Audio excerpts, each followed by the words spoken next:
So before you brought over DI Yeah. and before you started M.A.D, what North American bands or what other international bands were coming over before that? Well, the first American band who came over was Wayne County and Ramones, and I think Blondie played in Cancino in 78 and 79. That was like kind of like the first band. But Wayne County was a little bit difficult for most people, but here in Berlin, people loved him because he went also to the places where we've been. So he was a person you can touch. The music was never really my cup of tea, maybe 2 songs. Ramones, we all loved, right? But they looked different than us. Yeah. And they had this rock and roll edge, but we all loved them anyway. Blondie was for us always from day one kind of like more new wave, but that's kind of the thing.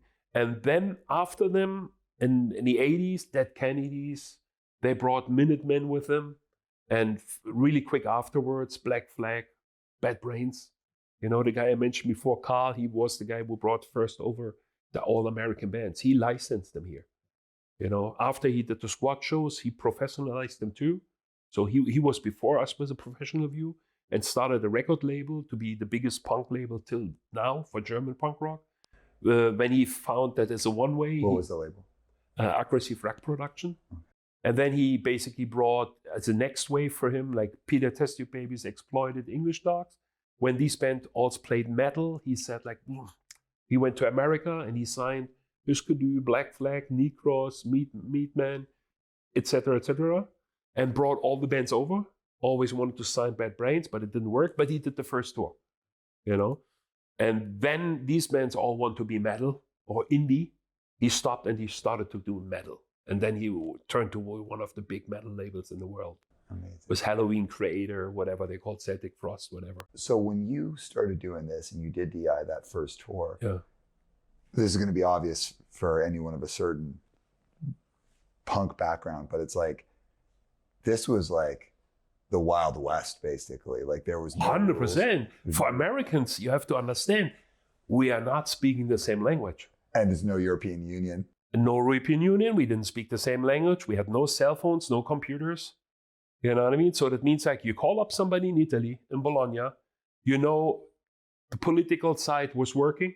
You call them up and half German, some words English, a little bit Italian. We try to both understand each other.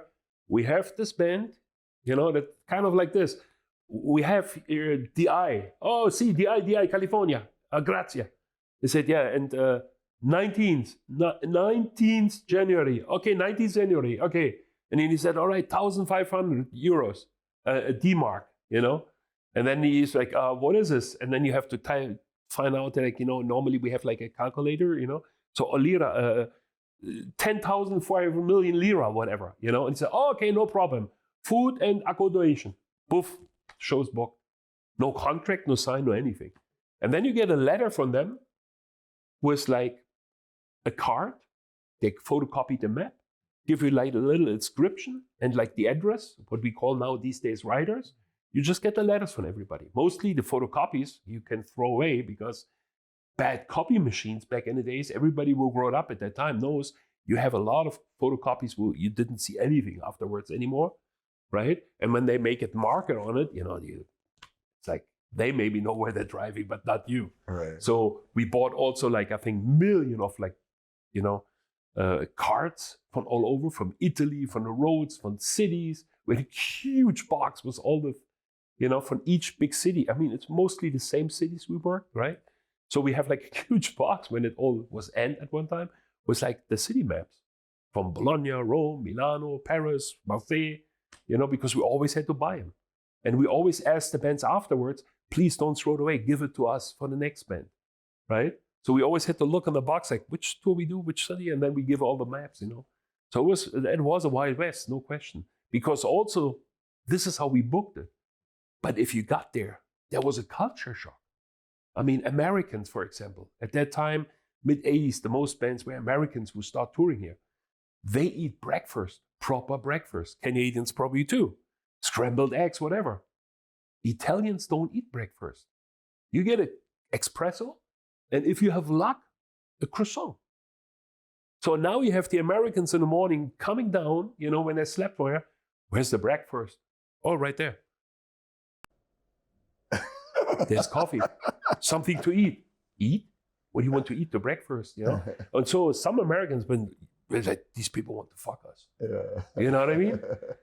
Same in South France. Same in Spain, you know? Germany, the breakfast is also completely different at that time, you know? At that time, there was, in most, especially the north of Europe, no ice cubes, no cold drinks. That means the Coke or whatever, most bands been drinking Coke at that time. It was just like temperature, you know? Like the normal room temperature. And the bands were like, do you have any cold Coke? And be like, no. Why? You know, is it ice cube? You drink the drinks cold? In Europe, nobody drank cold at that time. So there was a lot of like culture clash. You know what I mean? You have to communicate with hands and feet, you know, to make yourself come out. But it brought the people together.